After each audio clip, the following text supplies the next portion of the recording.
जय श्री राम। रहती ना प्रभु चित चूक किए की, करत सुरति सय बार है की।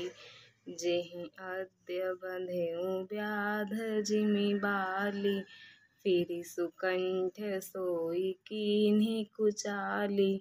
प्रभु के चित्त में अपने भक्तों की हुई भूल चूक याद नहीं रहती।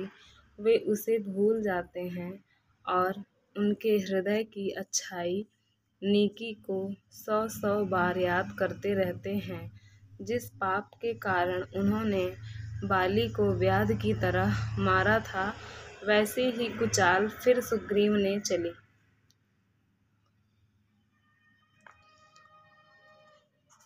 सोई करतूति विभीषण केरी, सपनेहु सोना राम हिय बेरी। ते भरतहि भेटत सन्माने, राजसभा रघुवीर बखाने। वही करनी विभीषण की थी, परंतु श्री रामचंद्र जी ने स्वप्न में भी उसका मन में विचार नहीं किया। उल्टे भरत जी से मिलने के समय श्री रघुनाथ जी ने उनका सम्मान किया और राजसभा में भी उनके गुणों का बखान किया।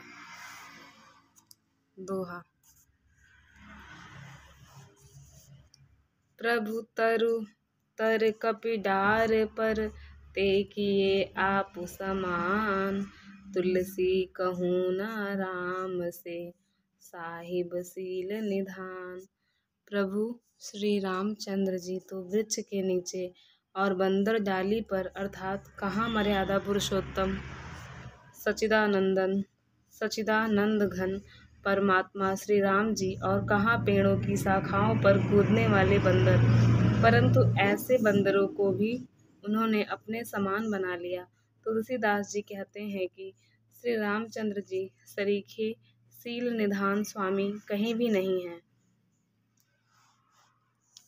राम निकाई रावरी है सबही को नीक, जो यह साची है सदा तो नीको तुलसीक।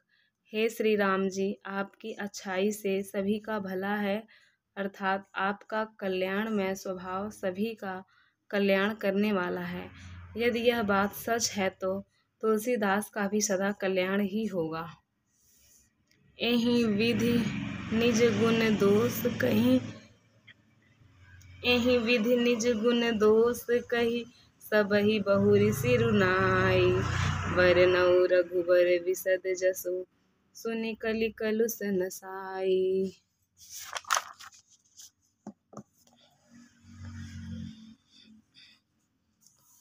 इस प्रकार अपने गुण दोषों को कहकर और सबको फिर सिर नवाकर मैं श्री रघुनाथ जी का निर्मल यश वर्णन करता हूँ, जिसके सुनने से कलयुग के पाप नष्ट हो जाते हैं।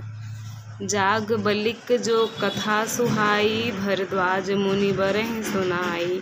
कहियौ सोई संवाद बखानी, सुनहु सकल सज्जन सुख मानी। मुनि याज्ञवल्क्य जी ने जो सुहावनी कथा मुनि श्रेष्ठ भरद्वाज जी को सुनाई थी, उसी संवाद को मैं बखान कर कहूँगा। सब सज्जन सुख का अनुभव करते हुए उसे सुने। शंभु कीन्ह यह चरित सुहावा, बहुरी कृपा करि उमहि सुनावा। सोई शिव काग भुसुंडी दीना, राम भगत अधिकारी चीन्हा। शिव जी ने पहले इस सुहावने चरित्र को रचा, फिर कृपा करके पार्वती जी को सुनाया। वही चरित्र शिव जी ने काग भुसुंड जी को राम भक्त और अधिकारी पहचान कर दिया। तेहि सन जाग बलिक पुनि पावा, तिन्ह पुनि भरद्वाज प्रति गावा।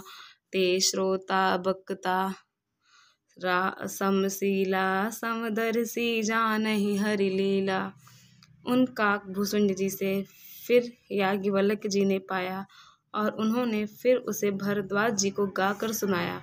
वे दोनों वक्ता और श्रोता याज्ञवल्क्य और भरद्वाज समान शील वाले और समदर्शी हैं और श्री हरि की लीला को जानते हैं। जानहि तीन काल निज ज्ञाना, कर तलगत आमलक समाना। औरौ जे हरि भगत सुजाना, कहीं सुनहि समुझहि विधि नाना।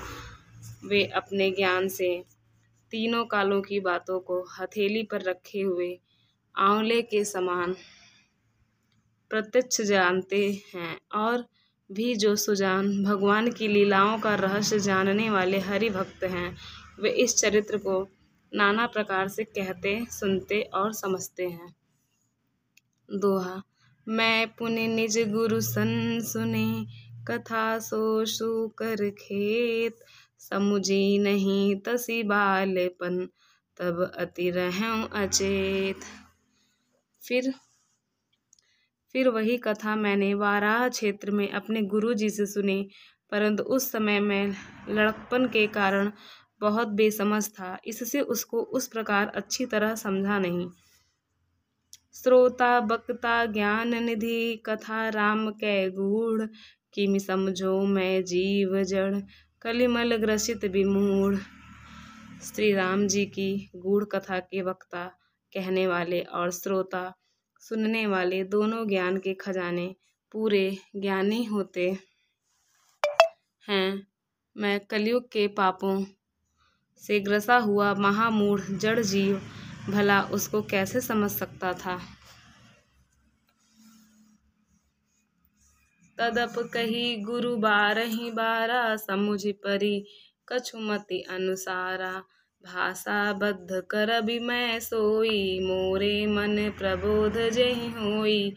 तो भी गुरुजी ने जब बार बार कथा कही तब बुद्धि के अनुसार कुछ समझ में आई।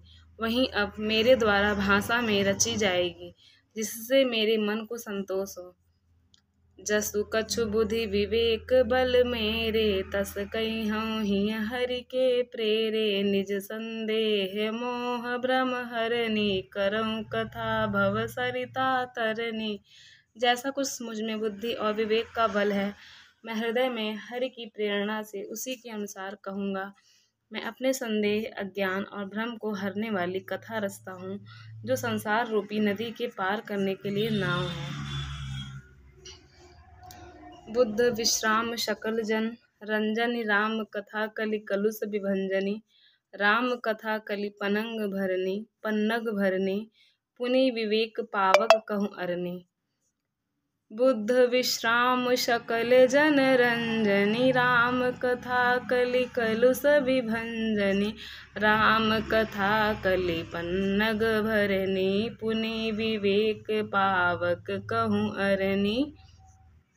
राम कथा पंडितों को विश्राम देने वाली, सब मनुष्यों को प्रसन्न करने वाली और कलयुग के पापों का नाश करने वाली है। राम कथा कलयुग रूपी सांप के लिए मोरनी है और विवेक रूपी अग्नि के प्रकट करने के लिए अरणी मंथन की जाने वाली लकड़ी है, अर्थात इस कथा से ज्ञान की प्राप्ति होती है।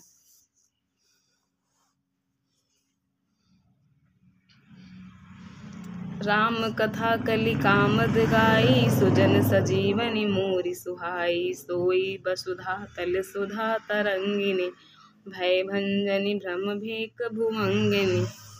राम कथा कलयुग में सब मनोरथों को पूर्ण करने वाली कामधेनु गौ है और सज्जनों के लिए सुंदर संजीवनी जड़ी है। पृथ्वी पर यही अमृत की नदी है, जन्म मरण रूपी भय का नाश करने वाली है और भ्रम रूपी मेढकों को खान के लिए सर्पिणी है। असुर सेन सम नरक निकंदनी, साधु विबुध कुल हित गिरिनंदनी। संत समाज पयोधि मासी, विश्व भार भर अचल क्षमासी। यह राम कथा असुरों की सेना के समान नरकों का नाश करने वाली और साधु रूप देवताओं के कुल का हित करने वाली पार्वती दुर्गा है। यह संत समाज रूपी क्षीर समुद्र के लिए लक्ष्मी जी के समान है और संपूर्ण विश्व का भार उठाने में अचल पृथ्वी के समान है। जमगन मुह मसी जग जमुनासी, जीवन मुकुति हेतु जनुकासी। राम ही प्रिय पावन तुलसी सी, तुलसीदास हित हे हुलसी सी।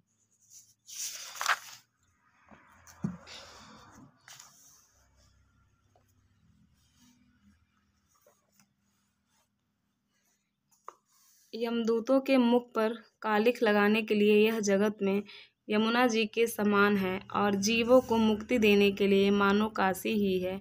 यह श्री राम जी को पवित्र तुलसी के समान प्रिय है और तुलसीदास के लिए हुलसी तुलसीदास जी की माता के समान हृदय से हित करने वाली है।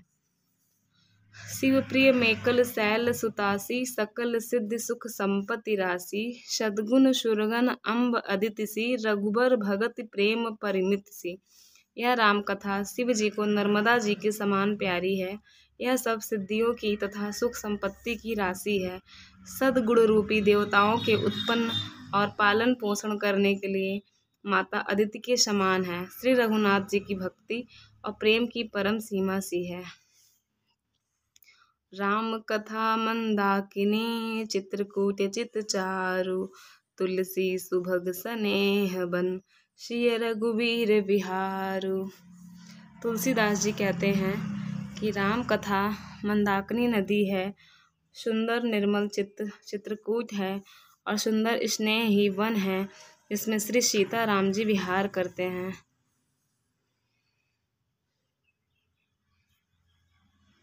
जय श्री राम।